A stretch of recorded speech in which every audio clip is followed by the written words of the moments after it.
There's an old Jewish story about a man who had a dream. And in this dream, he went to hell. And he was surprised when he arrived there that there were all these tables laden with this platters of sumptuous food. It was just food all over the place. And yet the people who were sitting at that tables looked pale and malnourished and hungry. And he didn't quite understand this, so he went up and began to realize that each person had a spoon, but that wooden slates had been tied to their arms so that they could not bend their arms. And so he felt very sorry for them because as they would dip the food, they could not bring it to their mouths. And in the dream, he went to heaven and was surprised to find heaven was covered with tables laden with sumptuous food. And yet the people sitting there at the tables were happy and lively and filled, obviously nourished. And then he was surprised to find, well, they too had the spoons and their elbows too were locked in by wooden splats. And he wondered how that could be. And then he noticed one man dipping his spoon into the platter of food and feeding the person across from him. And that person said, "Thank you," and then dipped their spoon into the platter and fed the person across them. So the difference between heaven and hell in this Jewish tale is how we treat each other.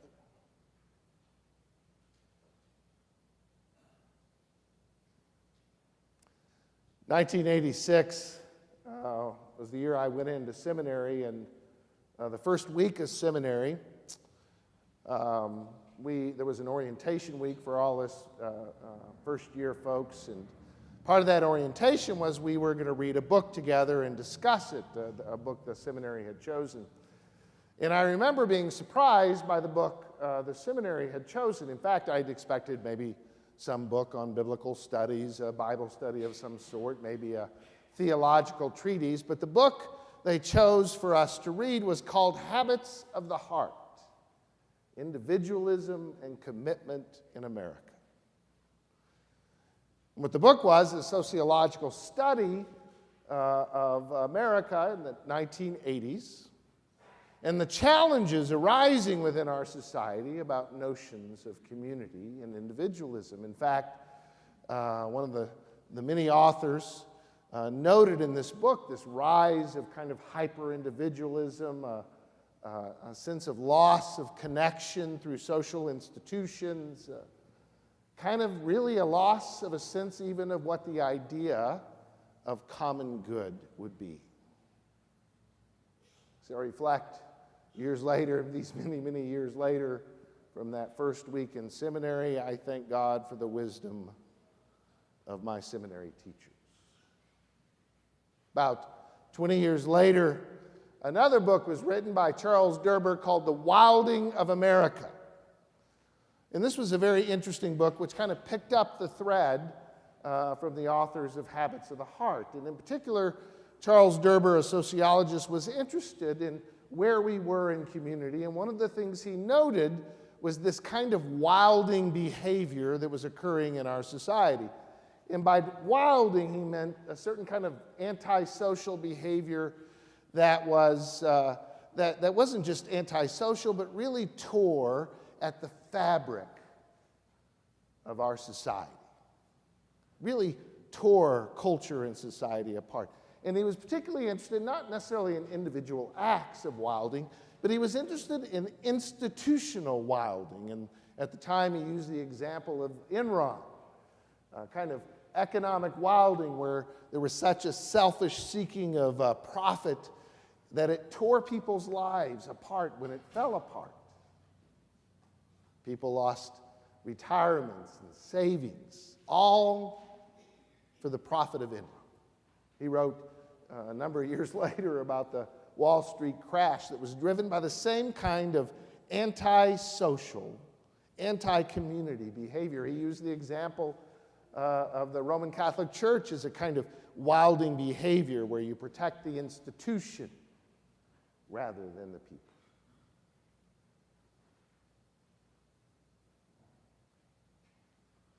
Both sociologists over the past 30, 40, all sociologists over the past 30, 40 years wrestle with the reality of how community seems to be something disappearing in the world around us.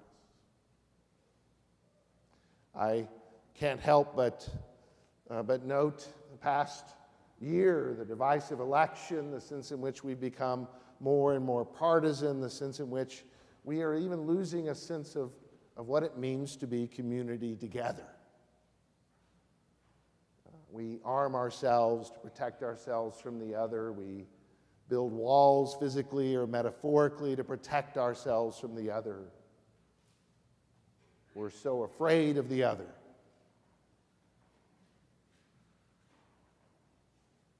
And in the midst of debates about DACA, we say, well, they're not our children.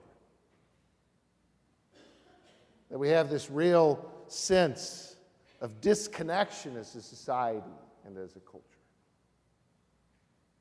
A real struggle to make sense of what it means to be a community, both as a church and as a society and culture. The Gospel of Matthew is a very interesting gospel. Because in many ways, of all the three synoptic Gospels, Matthew is kind of a handbook for the church. You might think about it that way. Matthew was particularly concerned with how do I describe, or what does it mean to be this community of faith that was arising in the first century? What is it? How are we supposed to behave towards each other? What are the ways in which we are supposed to, what are our values? What are important about our relationships? So throughout the Gospel of Matthew, it's very much so about discipleship, but it's very much so about, as well, a kind of sense of what does it mean to be church, as they were trying to come to terms with that. And in this text, it begins, interesting enough, with a description of what to do if there's conflict in the church. Now, I don't know about you, but I get a little hope. Because if they had conflict in the first century, maybe it's not so bad we have conflict today. Maybe it's just a reality of being human community, is that conflict is part of it, and part of our struggles just simply to figure out how to get through it, right? And his advice, very one-on-one, straight conversations, a sense in which we share together a desire for reconciliation and connection. It's interesting to me that the immediate verses following this passage we read this morning, it has Peter going to Jesus and said, you know, Jesus, am I supposed to forgive 7 times? Jesus says, no, not 7 times, 77 times. So this sense of reconciliation is always in the shape of a community of forgiveness and caring. Direct conversation. But the powerful part of this passage seems like, in addition to the very last line, of the line that Steve lifted up for us this day, where 2 or 3 are gathered, I am there. And that Jesus, in the Gospel of Matthew, is saying something vitally important, that community is the essence of knowing God's presence. Now, that's an odd thing for us to think in a context of a society that is so focused on individualism, being so divided, but the assertion that Jesus makes and Matthew makes is that to experience Christ's presence, you have to be in community. Now that resonates for me in part because that's very much a part of what it means to be Presbyterian, to be Reformed. In fact, we truly assert and believe That community isn't just some aspect of what it means to be the church. It isn't some positive addition. It is the essence of knowing Christ's presence. One of the things we assert in our tradition, we don't believe Jesus is present in the bread or in the cup. We don't believe Jesus is physically present. You know where we think Jesus is? Jesus is in the people who share the bread and cup. That's how Jesus is present. When we go and serve communion to homebound folks, we don't go by ourselves. I can't, and I'm not supposed to go by myself to serve someone communion. I always have to take one of you along with me. Why? Because we believe Jesus is present in the community. When we baptize, I'm not allowed to go and simply show up at someone's home and baptize someone, because it's not me that baptize. Jesus isn't just present in my ministry. Jesus is present when the community baptizes. When the community is present, we know God is there. So community isn't, again, just some side thing that we engage in. It is at the very heart of our spirituality.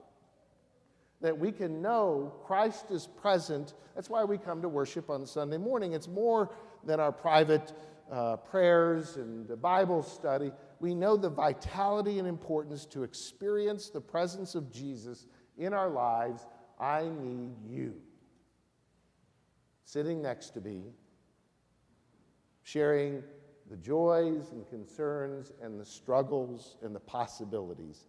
In other words, for me to know Christ, I need you sitting next to me or standing next to me in this congregation.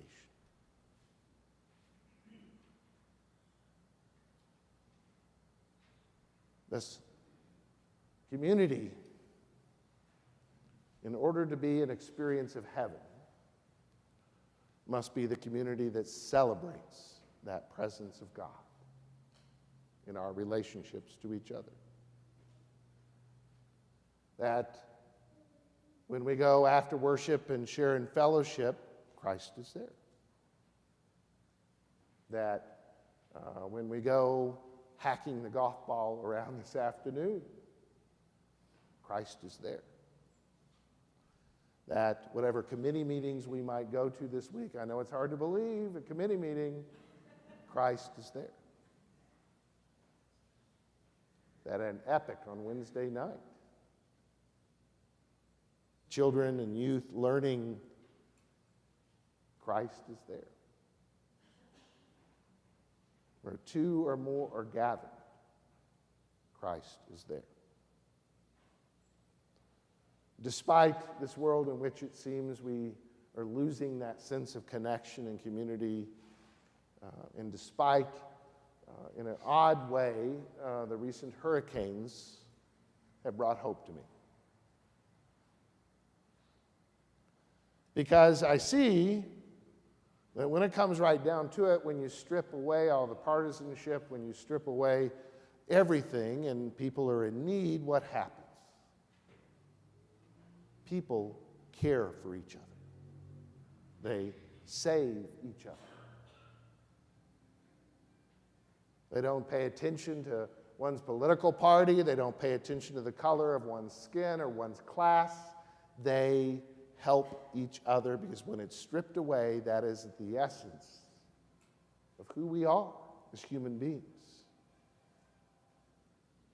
For where two or more are gathered, Christ is there. To God be the glory this day and forevermore. Amen.